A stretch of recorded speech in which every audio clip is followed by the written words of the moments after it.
प्रकृति अपने गर्भ से सब कुछ उत्पन्न करती जाती है, लेकिन फिर भी वो कुंवारी है। कुंवारी अर्थात उसके अंदर कुछ परिवर्तन हुआ ही नहीं। परिवर्तन जहाँ हो रहे हैं वह उसका एक ऐसा रूप स्वरूप है जो मनुष्य की मन बुद्धि की पकड़ में आता है। लेकिन प्रकृति का वह स्वरूप जहाँ ये सब परिवर्तन होने के बाद भी कुछ परिवर्तन नहीं होते हैं, उसी अपरिवर्तनशील अस्तित्व को ही ब्रह्म कहते हैं। ब्रह्म कहाँ खत्म हुआ और प्रकृति कहाँ शुरू हुई, ऐसी कोई सीमा रेखा नहीं है।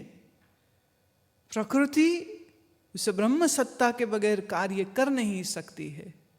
तो प्रकृति का वह अंश हमेशा ही सत्य स्वरूपा, चैतन्य स्वरूपा, आनंद स्वरूपा, व्यापक स्वरूपा रहता है। लेकिन इसी का जो दूसरा अणु और परमाणुओं के रूप में जो स्वरूप है सो बदलता रहता है, परिवर्तित होता रहता है। क्योंकि कोई भी परिवर्तन बिना अपरिवर्तनशील अस्तित्व के संभव नहीं है। There has to be one non-changeable existence on basis of which all changes are happening. और उसी अपरिवर्तनशील अस्तित्व को ही परमात्मा कहते हैं। तो भारत के मनीषियों ने पुराणों के जरिए पुरुष और प्रकृति का ये स्वरूप सामने रखा कि पुरुष और उसकी प्रकृति अर्थात उसकी माया हमेशा संग रहते हैं, अलग नहीं रहते। उसी पुरुष और प्रकृति को समझाने के लिए विष्णु और लक्ष्मी का चिन्ह इस्तेमाल किया। अब देखिए, विष्णु के भी हाथ में शंख चक्र गदा पद्म, वही जो दुर्गा के दिखाया जाता है। और विष्णु की अर्धांगिनी लक्ष्मी अर्थात माया अर्थात प्रकृति जो बदलने वाली है, जो परिवर्तन, लक्ष्मी का नाम ही है चंचला चपला। लेकिन माया या प्रकृति को ना समझ के मात्र लक्ष्मी की एक मूर्ति बना दी और अब उसकी पूजा कर रहे हैं। वो समझे ही नहीं वो लक्ष्मी किसको कह रहे, वो समझे ही नहीं कि विष्णु कौन है। वो मान के बैठ के जिसके 4 हाथ हैं, जिसके सर पर मुकुट है, वो है विष्णु। नहीं, शंख चक्र गदा पद्म चिन्हों की भाषा में यह समझाया जा रहा है कि वह परमात्मा सत्य है, चैतन्य है, आनंद है, व्यापक स्वरूप है। और जितना हम आभूषण और श्रृंगार और सोने के मुकुट और ये सब जो सामान देखते हैं, ये भी चिन्ह है इस बात का कि परमात्मा ऐश्वर्यपूर्ण है। जिसमें सब ऐश्वर्य है उसी को ईश्वर कहते हैं। ईश्वर अर्थात ऐश्वर्य। लेकिन मनुष्य की बुद्धि छोटी है ना, वो ऐश्वर्य का अर्थ समझता है सोना, हीरा, चांदी। तो जो विष्णु का चिन्ह समझाने के लिए अंकित किया गया था, भोले मनुष्यों ने उस पर सोने चांदी के आभूषण बना बना के, जैसे वो अपना श्रृंगार करता है ऐसे ही उसने उस मूर्ति का भी श्रृंगार कर दिया। और विष्णु को अपने से दूर किसी विष्णु लोक में बैठा दिया। और वो समझे ही नहीं कि ऋषियों ने ये सिंबलिज्म को इस्तेमाल किया था to teach you about that which is beyond your reach of senses, of mind, of intellect. अब उसको कैसे समझाया जाए जिसको मन जान नहीं सकता, इंद्रियां देख नहीं सकती, बुद्धि समझ नहीं सकती। तो उसी अनंत सत्ता को समझाने के लिए पुरुष और प्रकृति ये चिन्हों का इस्तेमाल किया गया। जैसे विष्णु और लक्ष्मी, इसी तरह फिर शिव और पार्वती। अब शिव के भी देखें तो हाथ में त्रिशूल है, 3 गुण रजोतमो सतोगुण। त्रिशूल के नीचे एक ही डंडा होता है, माने ये 3 गुणों का आधार एक ही सत्य है। अगर विष्णु के शंख का चिन्ह दिया तो शंकर जी के डमरू का चिन्ह दे दिया। डमरू क्या है? आनंद, प्रसन्नता।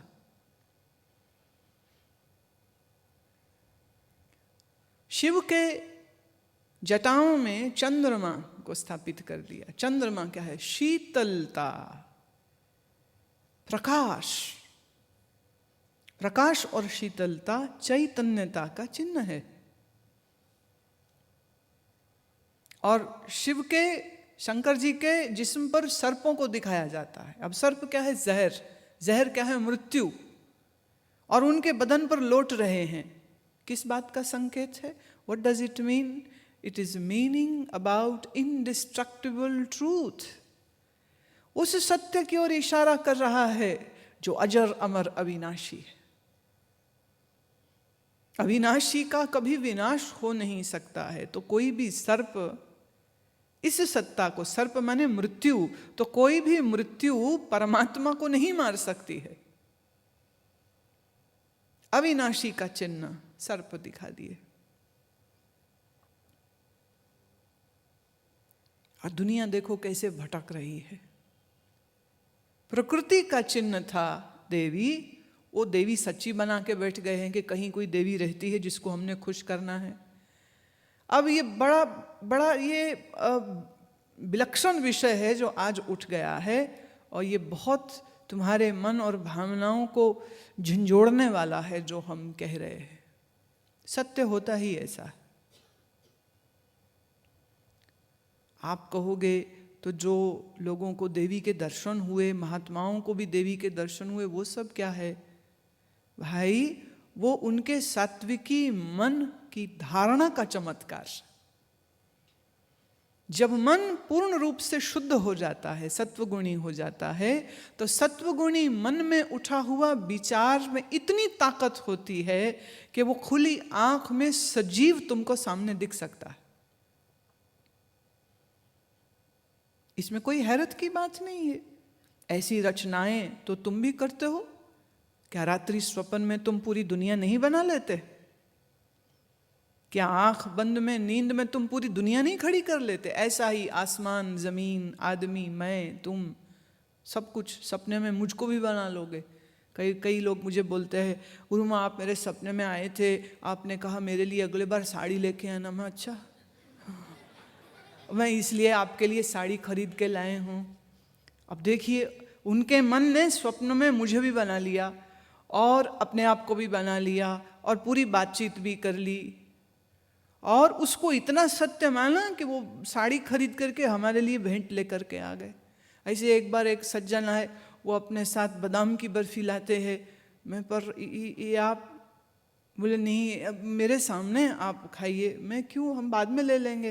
बोले नहीं नहीं, आपने खुद तो स्वप्न में मांगी है, तो आप खा भी लीजिए ना, हम भी देख लें कि आपने खाया, हमारे मन को भी तसल्ली हो जाएगी। अब देखो, ना तो मैं उनके स्वप्न में गई हूँ, ना मैंने उनको कहा है कि मुझे ये खाना है या ये पहनना है, लेकिन उनके मन ने जो उनको स्वप्न दिखाया वो उसको इतना सत्य माने हैं कि उसके ऊपर उन्होंने एक्शन ले लिया। ये शक्ति तो तुम मानते हो ना कि तुम्हारे मन में भी है। अब वो बात अलग है कि आप सोच समझ के अपना स्वप्न नहीं बना पाते, क्योंकि मन बड़ा तामसिक है, रजोगुणी है, चंचल है। लेकिन जिसका सात्विक मन होता है वो अपने स्वप्न की भी रचना खुद कर सकता है। और जब उसका जीवन और मन और तपस्वी हो जाएगा तो उसके मन में जो विचार उठेगा वो खुली आंख में उसके सामने बना हुआ दृश्य, जो हंसेगा, बोलेगा, बात करेगा और एकदम यथार्थ। कई बार हमारे साथ ऐसा होता है, हम लोगों को शिविर में ध्यान में धारणा के लिए बैठाते हैं, अंतर्मुख होने के लिए बैठाते हैं, और वो बैठते हैं और वो बाद में आके मुझे कहते हैं आज तो आनंद हो गया। क्या हुआ? आज तो भगवान कृष्ण के दर्शन हो गए। बड़ी अच्छी बात है। कभी कोई बोलता है आज तो साक्षात माँ दुर्गा के, आज भी दुर्गा का कीर्तन हुआ, कईयों को हो गए होंगे।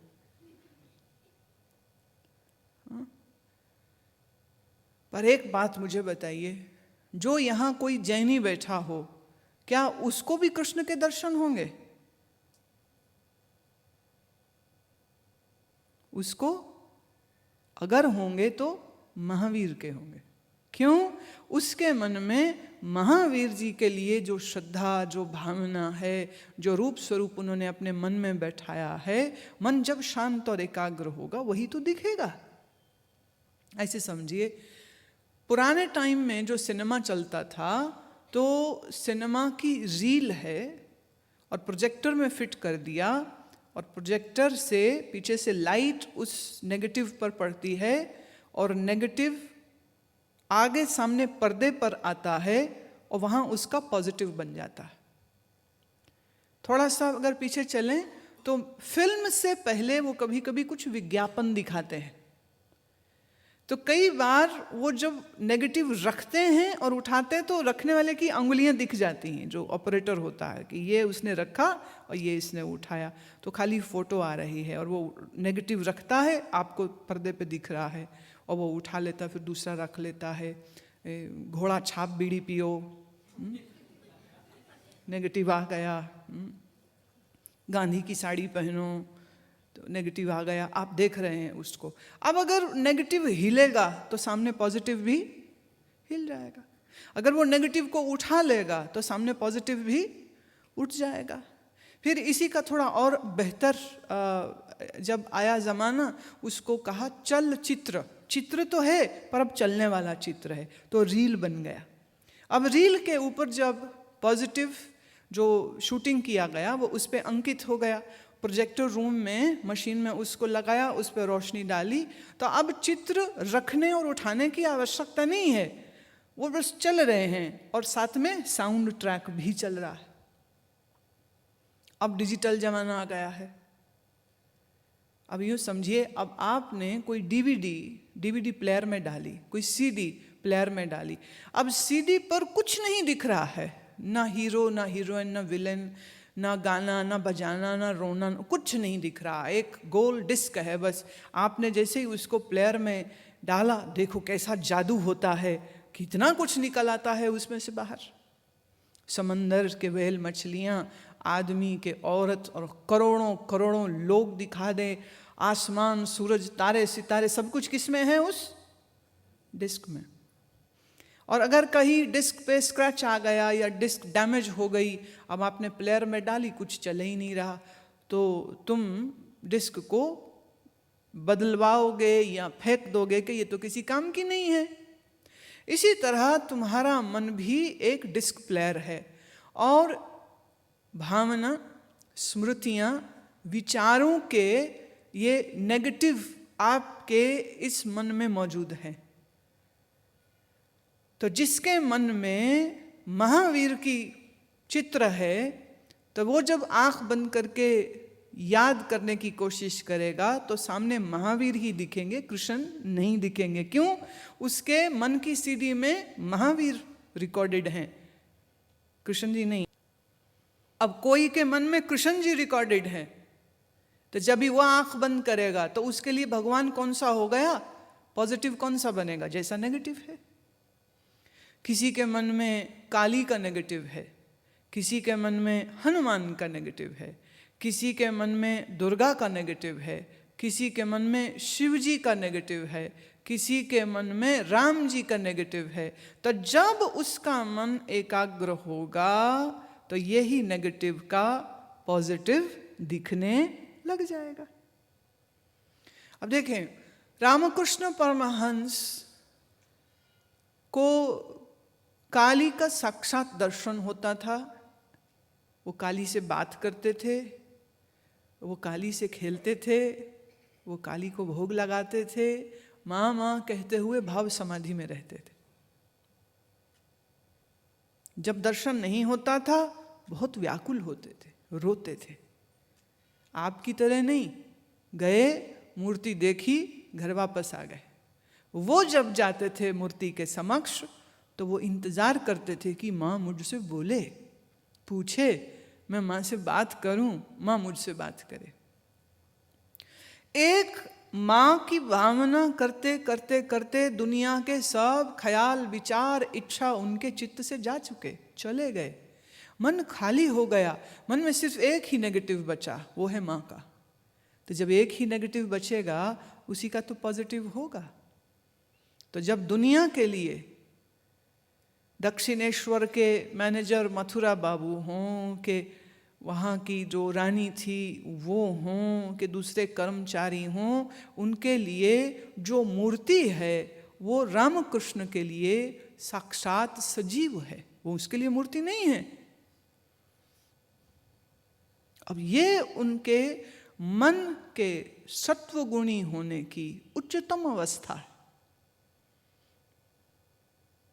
फिर एक दिन उनके चित्त में यह विचार आया, माँ कभी मिलती है कभी नहीं मिलती है, नहीं मिलती है तो मैं रोता हूँ, ऐसा कुछ हो जाए कि माँ हमेशा ही मेरे सामने रहे। और फिर वो माँ से ही प्रार्थना करते हैं कि इसका कुछ उपाय करो।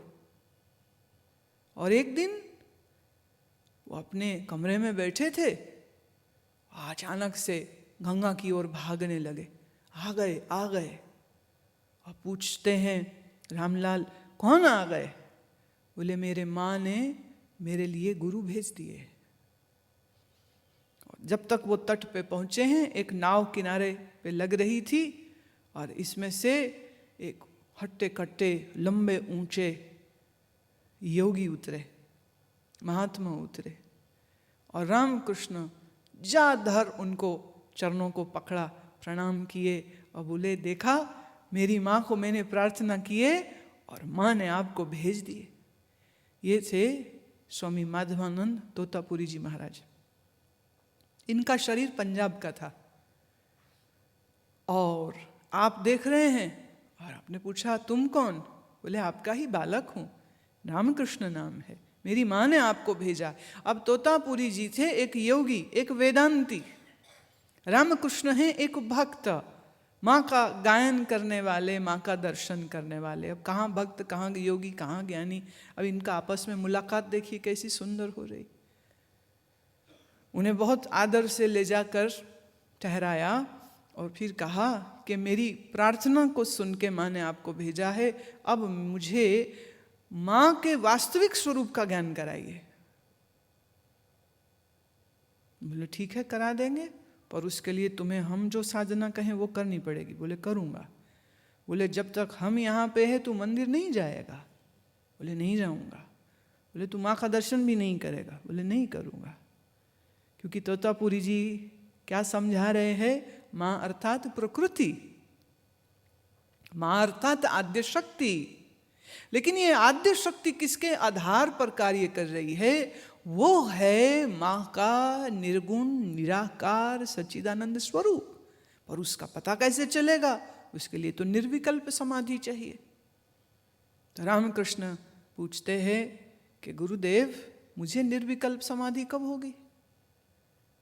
बोले अब आज हम तुम्हें बैठाएंगे। कुछ दिन बाद उन्होंने उन्हें बैठाया, पर जब रामकृष्ण आंख बंद करें सामने काली आ जाए, और मूर्ति नहीं, उसके लिए तो साक्षात है। और जैसे ही काली आवे तो उनके शरीर में रोमांच हो जाए, आंखों से आंसू निकल रहे हैं और वो भाव समाधि में चले जाया करें। और तोतापुरी जी ने बोला अगर तू काली का पीछा नहीं छोड़ेगा तो तुझको समाधि कभी नहीं होगी, मैं जा रहा हूँ, तेरे बस का नहीं है ये।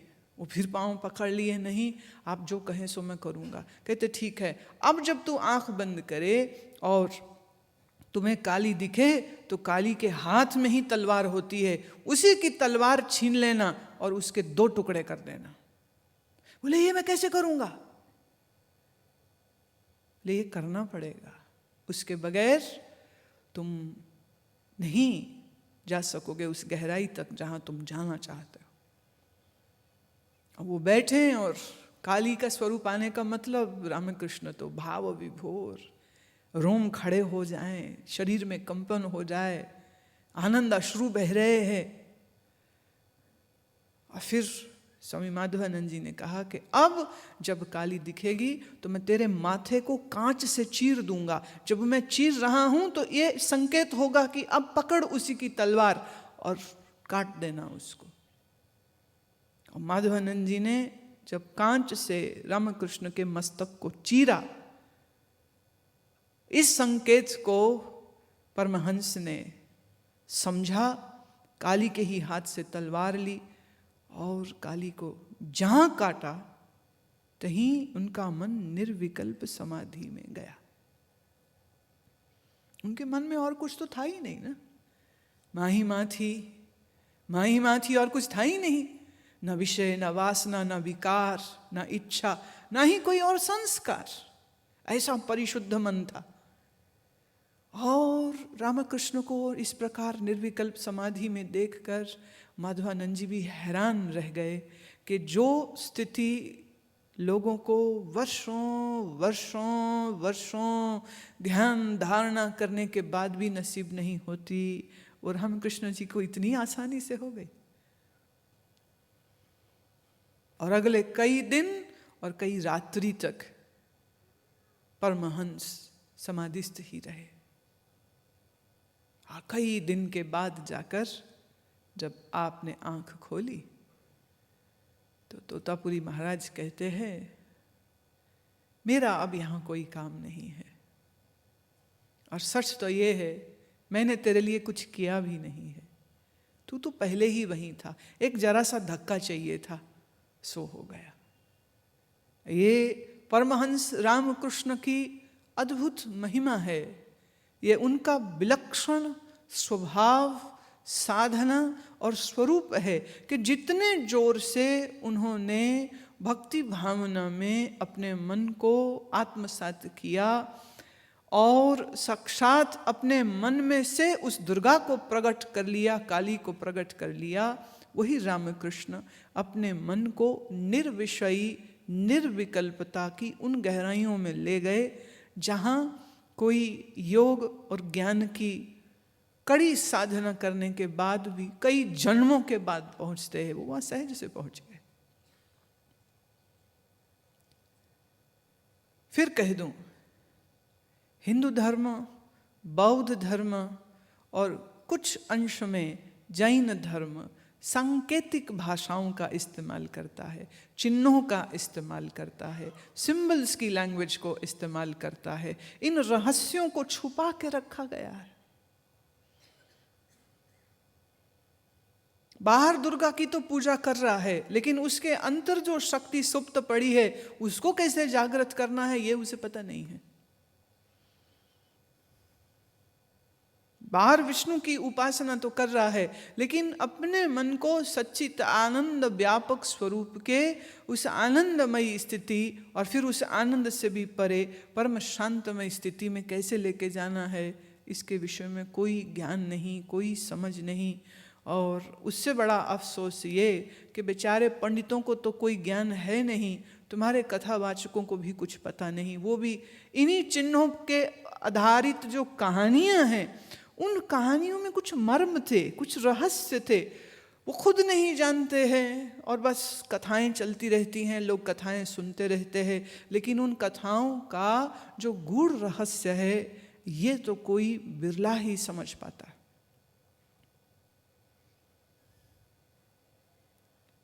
शिव पार्वती का चिन्ह हो अथवा विष्णु और लक्ष्मी का चिन्ह हो, ये दोनों चिन्ह ही ब्रह्म और प्रकृति के चिन्ह है।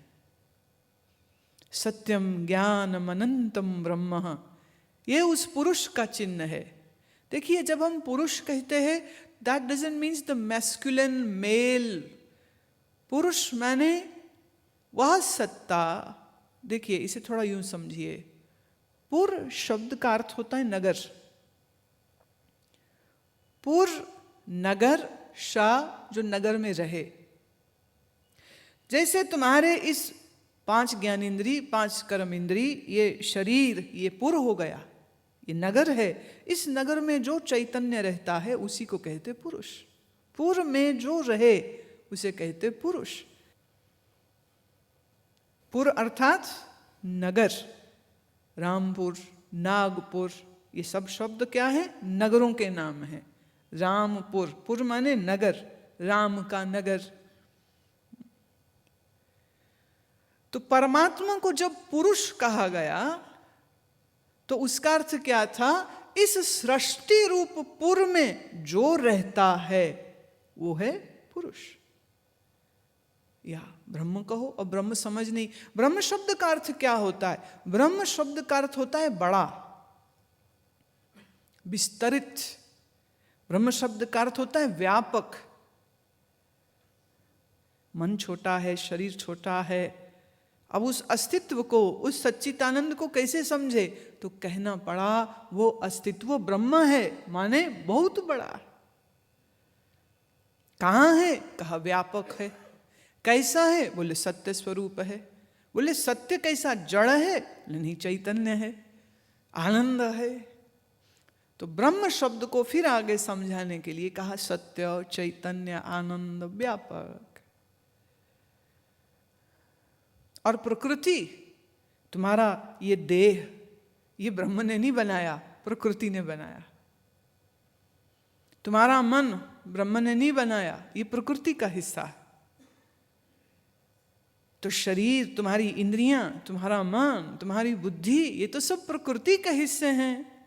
जैसे तुम अपने शरीर और अपने आप को, मन और अपने आप को कितनी देर अलग रखोगे?